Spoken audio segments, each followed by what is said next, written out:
and we are back. Part 2 with Debbie Lewandowski, real estate agents, driving in cars, looking at mansions, sort of.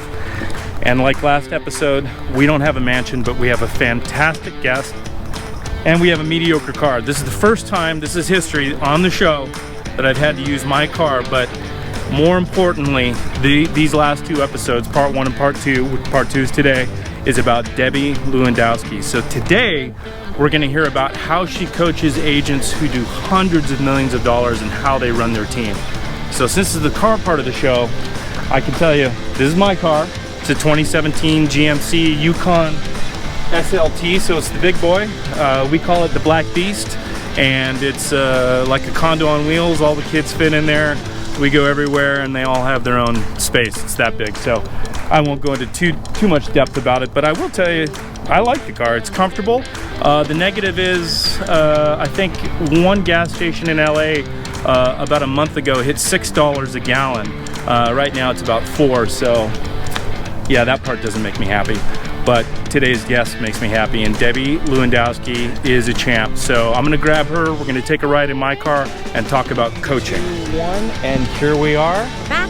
Part 2 of real estate agents driving in cars, looking at mansions, sort of. And you sort of don't get the mansion part, and I'm sorry about that. I think, no, Ryan Gorman didn't get the mansion part either. But the interview, if I can get a celebrity like you, the interview is what they care about.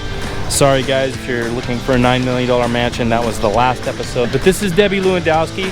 She runs the single largest Coldwell Banker office in the country. That's Newport Beach. Very close. I don't know if there's a... She's humble. It'll do over $3 billion. And if it's not number 1, it is a very, very high number 2 at the end of the year. But you're battling for number 1, right? We are. You're battling for number 1. All right, so in part 2, I've got even a more exclusive car. And this is a record moment for the show because my budget's gotten so small and the creativity has gotten so bad that we're taking my car. I love your car. Well, it's a very relaxing ride. So here it is. It's a 2017 GMC Yukon SLT. Thank you. And we've got some Can I sit on it? Cheetos. Somebody who's eating Cheetos in the... This is classy. Yeah. All right, so there you go. You look good in the car. Here we go. This is part 2. Okay. And today I wanted to talk about coaching. Okay. But more specifically, I want to talk about coaching real estate agents that do hundreds of millions, the top elite. And there may be people watching that don't have agents that do hundreds of millions. I think that's pretty rare. But is it, let me just ask basic questions to start, and you help me. First basic question is, do they all have teams at that level? Yes. Do you have your seatbelt on? I don't. Okay, put that on. Yeah, they all have Safety teams at first. that level. So they all have teams at that level. Okay. There's 2 different kinds of teams. There is the team where there is a star and he has people around him that simply support his business model. And then there are teams that have a star and they have satellites all around them that are also income producing agents for that group. Okay. And do you have both types of teams, or do you have stars? No, every team has a star. Okay. But yes, I have both types. So let's talk about the star that has a support group around him first. Right. How do you coach that type of person? There's some fantastic examples of that in our office right now. Kristen Halton, Monica Carr, Casey Lesher. There are, and with those teams, I got to get really clear with the team leader, the star, what it is their vision and goals are, and from there we are able to put the right people around them so that they have the right support to do the volume that they need to do. So, and get in tighter with me here. Okay. I've got a wide car, so we're gonna. Okay, so there we go. I just want to make sure that you're all in frame here. Okay. Okay, so when you sit down with an agent that's at that level, kind of what we talked about on part 1. We did. One of the main things that you're working on is getting their vision, where they're going, extremely clear. Extremely clear. And then are you breaking it down, let's say, year to year? For sure. Month to month and day to day? Yeah, so look, I'd like to see at least a 3-year goal, 3-year understanding of where it is we're going, because you got to build towards that, right? And when you're trying to put the right people on a team, there's some hit and miss. There's some errors. There's some lapses in the team person's interest in staying on the team, etc. So it's always a process of building that. But having short-term goals is also critical. Like those people are very accountable. They love accountability. They want to be accountable to not only their goals and what their financial sales numbers are, but they have an accountability to the rest of the team, and that's a learned behavior. And that's what you're coaching them. Right. In the accountability, or making sure that they are accountable, but also making it an impactful experience or a positive experience for the rest of the team, because you do lose people. We do. But before we get to that, the losing people, not the star agent, but are you helping them hire? Yes. Okay, so let's say I was an agent and I'm at about, let's say, 30 million. Yeah. Maybe 25 million. You're probably coaching me to hire my first assistant, or maybe my second. Maybe I'm bad at hiring. Okay. And we're at hiring an assistant. This is before I have agents surrounding me in a team setting. I just need a good staff. You got it. What techniques are you using to help me hire a staff? Well, we're going to start with a great outline of what it is you want that person to do. Okay. Then I'm going to offer you a few places that you as the agent could put that ad, if you will, out online, and what you should look for, and then bring it down to 2 people, 3 people, and I'll interview those 2 or 3 people for you. Okay. And we'll decide if any of them are fit. That is the single most important hire you make, is your first. Your first hire. Right, for sure. Okay, so now let's fast forward for the sake of time. Yeah. You know, we're keeping it tight here. We're keeping it tight. I have done a great job hiring. I have a couple of staff. Now I have too many powerful open houses. Right. I feel like, I've had other agents hold them, but now I'm losing dollars. So now I come to you and I say I need to build a team. Right. What are you recommending I do at that point? Well, let's find out if you are team worthy. What do you have to offer anybody who wants to join your team? Well, I have multiple open houses every week, more open houses that I can handle than I can handle. So right there, they would be able to lead generate. Okay, fair, but no, that's not really enough to warrant you being a team leader. Okay. You have to have a value proposition, you personally. What's your value proposition? What is it that you offer to somebody who's going to entrust their real estate career to you? Because that is the most important, clear part any team leader has to get their head around is, I now am responsible for other people and their incomes, and I have to have the right marketing in place, have the right systems in place, have the right people that are supporting in place in order for anybody to stay with me. Because, hey, DJ, if you just want a few people to do your open house, we should probably put you in a different caliber of team. You might be a star, and you just need some people around you that you pay to do things for you. What's that saying? People don't care what you say, they care about no, I'm getting it wrong, but people don't care about something like what you have to say.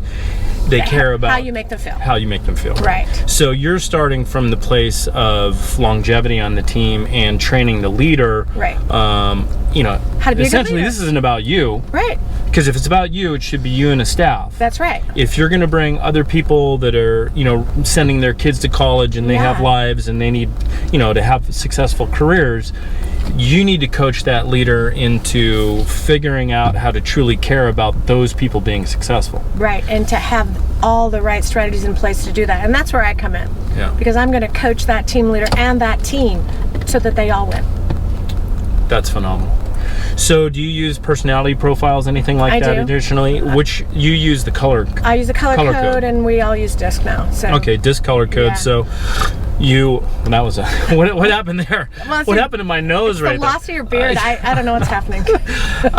So color code and DISC. So that means let's say you run the ads and whatever. But, you get the people in, you give them the personality test. That just gives me a baseline to start with, right? Okay. So let's say, for example, that you are yellow personality and fun is your bag, right? And it's hard to keep a yellow under control and focused on what they want to do. Well, I might want to add somebody on that team leader's group that has real deep roots in organization and can really ground that team. That might be a really good fit for you and your first hire. So when you're coaching the leaders of the teams about this, you're really putting this puzzle together on paper, talking about who should be the your hires. personalities. That's and what they do, right? So you need somebody who is your assistant first, and that person hopefully does or doesn't turn into the person who's really the leader on your team, not you. You're the talent, right? I want you to stay the talent, right. A leader on your team. And then, we get to a place and we've got to hire marketing people, right? Because your team needs marketing. But marketing is a super important part of what we do at Coldwell Banker. Is we strategize with these team leaders and all of our agents really on what marketing they're going to need to stay cutting edge and beat the competition. Right. Oof. You're a powerhouse. I love it, Debbie. If I decide to go back and being an agent, you're going to coach me. So, if you'll coach me. Okay. Let's switch it a little bit because I'm just so fascinated. I've actually never had an agent that was in any of my offices that did $450 million. Well, there aren't very many in the whole world. So how do you deal with that animal? Is it an ego issue? It's like dealing with a real celebrity in our business. He's a real celebrity. Tim Smith is he a knows real everybody. He went to Vegas. I heard he's having dinner with Steve Wynn. He goes here. He knows this. So he's a real celebrity. He is. So how do you lead that? How do you manage that? Well, I am in awe of him. Really, I am his biggest fan, and I think that's a good place to start. I care that his business grows, that he gets what he wants, that he is a whole human being out there, that he's got a life that is full of not just real estate, but of the rest of the things that make him the great guy that he is. And part of building his team is helping him to stay focused on what those things are too, right? So I help him by coaching his admin team. He's got a very large admin team, so we're always trying to make him way more efficient and trying to stay ahead of the trends. But Tim is so talented. He's a real film buff. Yeah, so it comes through on his his videos, right? Yeah. So anybody that wants to check it out, they would just YouTube Tim Smith and Tim Smith Group. What was the big one? The Duffy one, right? Teach Me How to Duffy. Teach Me How to Duffy. Amazing. The finest house on the harbor. It can park 8 Duffys on the dock just for starters. Yeah, my club, Bay Shore, Linda Isle, Ocean Charters. If you park your Duffy here, ain't nobody living larger. If you got some spare meals, take a tour, look around. Here's my man T. Smith, I'll let him break it down. 14,000 on 3 lots, 5 bedrooms with a loft, game room and a gym, and 2 bars for your gin. Infinity pool for the swim, check the master, soak it in. Solar power off the grid, Tesla backups for the win. Check the views you've been missing. Tim Smith with the listing. Teach me how to Duffy. Teach me how to Duffy. Teach me how to Duffy. Teach me how to Duffy. And his latest zombie film for Halloween, I love. I saw it. Amazing. Yeah. The Naked Man. There's so many to talk about. What next for you? We're going to wrap up the interview. We're pulling in. We went on a fabulous drive together. Fantastic. Around this nondescript business park in Irvine. Just drove around. I love it. What next for you?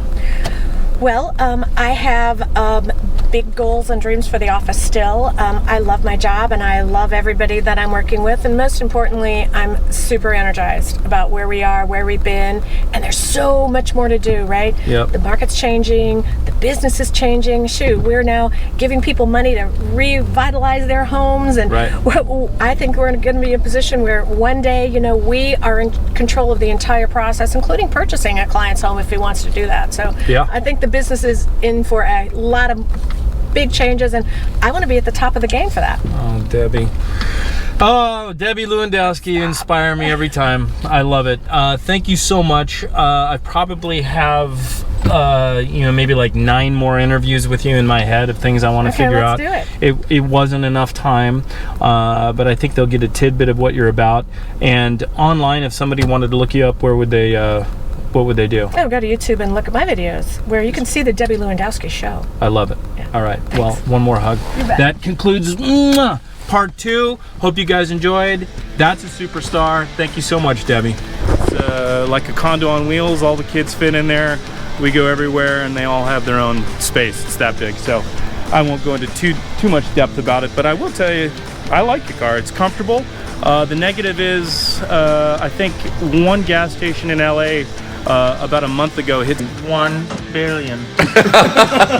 $5 a gallon. Right now it's about $4, so yeah, that part doesn't make me happy.